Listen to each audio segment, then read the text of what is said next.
Hey everyone, welcome to my video on the center of mass for 2D laminas. This is part 2. In the last video, I should have seen going through something like this where we looked at a shape between two curves and kind of dividing it into these small, thin, rectangular pieces, and then using the ideas from before with the center of mass on composite shapes, where I'm basically just finding the mass times distance based on a 2D point mass with um, the center right there in the middle of the rectangle and the mass of that rectangle kind of proportional to the area. So just using the area as that, and then adding them all up to get the moments and the masses, and then dividing those out to get the centroid. So all this chart should have been filled in through the last video, and you can go ahead and go through those ideas again if you haven't already. Just take a look at that first. We're going to kind of summarize these guys right here. So the definitions we ended up at the end of the last one were the mass is basically the area, so this integral of f minus g, if we assume f is on top, g is on bottom, f minus g times dx, that's the area of the rectangle. And the actual mass would have like a density function, but we're just going to assume density 1. For the centroid, if once you divide these moments and masses out, then those densities divide out anyway. So we'll just assume 1 for these guys. The moment about the y-axis, again, assuming density 1 is just going to be that distance x times, again, that kind of area that we're looking at. So that f minus g times dx. So that's the mass times distance from the y-axis, which is x. And then the mx, if you're looking at just strict mass times distance, we get this area mass right here, and then the distance going up is just an average of the f plus g. So f plus g, take the average, that'll get you right in the middle of the two. This will also simplify to what you see in a lot of textbooks as this formula right here, using that difference of squares. So this will simplify to f squared minus g squared. It is important that you do not write it as f minus g quantity squared. That is different. So just leave it as the two differences squares right here. Those two separate pieces. Do not put the square on the outside. All right, so we're going to go through some examples in this video, and the main one I wanted to start with was this just basic sine and line right here. So trying to, and you should have your own lamina shape in your kit, so it should be kind of an orange piece like this that you can take a look at. So what we're going to do here is go ahead and define these functions, our f and our g. And again, we'll use top one is F, bottom one is G, and go through some of the calculations, and then you can check at the end by balancing that shape on your fulcrum stand. Make sure you got the right spot. So F, we're looking at a sine curve, and you might have to do a little bit of refreshing on how to come up with the equations of these curves. But if you have a sine curve, right, it looks like amplitude is 1, so no change in amplitude. It does look like there's no shift left or right, starts right on that midline. No shift up or down, but you do have a period change, right? So a period of 4 instead of 2 pi.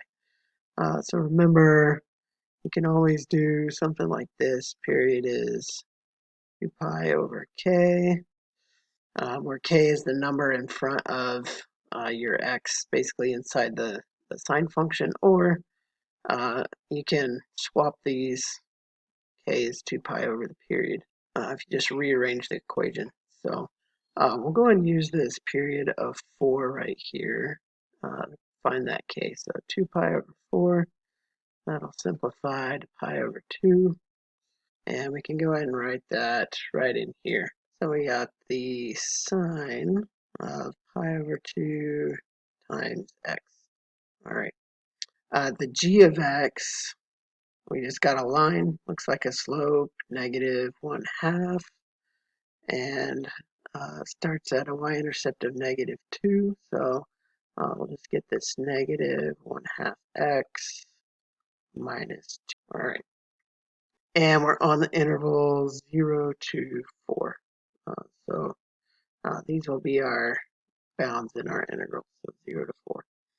And then go ahead and calculate these guys out. So if we're looking at my, this again is from the y-axis, so you can go back to your definitions up here. So it's going to be x times this f minus g.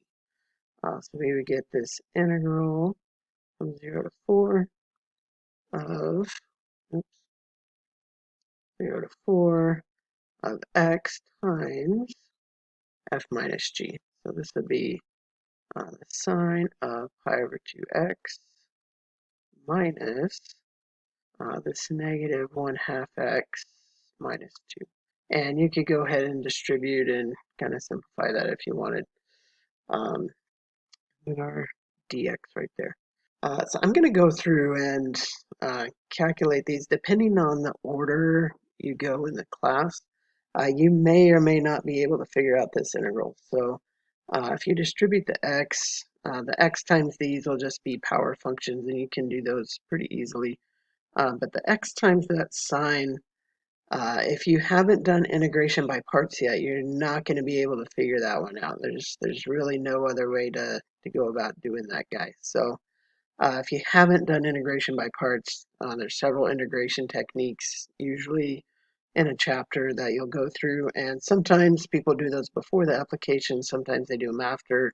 So just depends on your class. If you haven't done that, you won't be able to do this one by hand. So we're going to go ahead and just save some time anyway. Put this into Desmos to get an approximation out of this guy. We'll do that there in a second. Same thing on this one. Here we got integral 0 to 4. And we're basically going to do f squared minus g squared. Don't forget the half on that guy in front. So we're going to get this sine squared pi over 2x minus, and then this whole, again, just include it in parentheses, negative 1/2 x minus 2 quantity squared. You don't want to distribute the negative on that. The squaring is going to take care of a lot of that there. But you do want to make sure that 1/2 is either outside the integral or outside the parentheses right there. And the actual way I'm going to do these, do that here in a second. So I got integral 4. This will just be my f minus g. Sine pi over 2x minus that 1/2 x minus 2, negative 1/2. So I'm going to switch over to Desmos and go ahead and calculate those out. And the way I'm going to do them is to just input my function, right? So f of x is sine of pi over 2, not that way, times x. I'm going to do g of x is negative 1/2 x minus 2. And if you really want to restrict the range, this isn't strictly necessary, but you can put these in brackets and restrict that to just the part you're looking at. So again, you don't have to do this part, but say 0 to 4, make sure, and you just type less than and then hit the equal sign. There's no magic button for that. You just do the 2 separate keys. And that'll give you your bounds that are right there for that function. And then go ahead and put in my integrals. So integral 0 to 4 of, let's do the area, actually we'll do it in the same order. So we had x times, and you can actually just do f minus g. You have to put the of x's on here. So x, g of x and that'll calculate that out. Um, since it's a bounded integral, it's just using the numerical approximations on that. This one integral, again, 0 to 4 of 1/2 times, and again, you put that 1/2 outside the integral if you like, but we'll do f of x squared, and then minus that g of x also squared. All right, and then the last one here, which is just the area. So integral 0 to 4 of this f of x minus g of x dx. And it likes parentheses around these usually, so I'm going to put those in. And then we can go ahead and divide these out. So we're going to have for our x bar this 24 divided by 12. So if you just want to copy that, 12, you can do that. And let's go ahead and plot this as a point. And then for the y, we'll have this mx, so this negative 17, makes it repeating, also divided by 12. And that'll give us our point right there. If you want to get the decimals for those, I guess we'll go ahead and copy those here. So 2.01 about for that one, and about negative 1.472 for that y coordinate that's right there. So that's just a quick rundown going through. The main thing we're looking at is kind of the setup, and then again, if you've done integration by parts, you might be able to do this by hand, and your teacher may want you to. Yeah, but if you haven't, then you certainly will get stuck at that integral right there. But the setup is the main thing that we're looking at on this one. All right, so I filled in all the information on the worksheet and put down just all the values that we found in Desmos right there, and then you can go ahead and plot that. And again, you should have a lamina shape that you can actually put on the stand and see if that is balancing on that point that you marked. So let's use your dry erase marker. You can put it on the grid. I believe these should be the wide grid, not the skinny grid ones. So go ahead and try that and see what you get. There are several more problems in this worksheet, so I'm going to say try several of these. And again, you won't have maybe a physical shape for this one, but you should have for this one. It's a parabola, so I kind of give you a hint in the title. It's a parabola and a sine curve.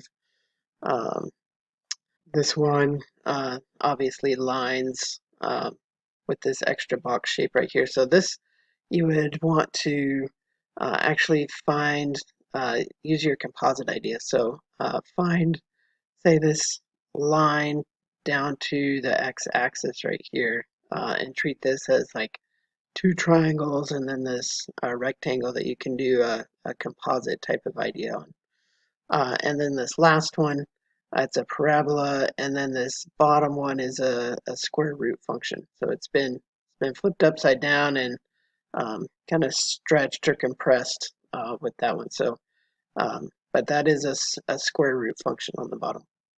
And then again, there's a hole taken out of it. So you're going to need some composite ideas with this one. We'll go through this number 5 in a separate video.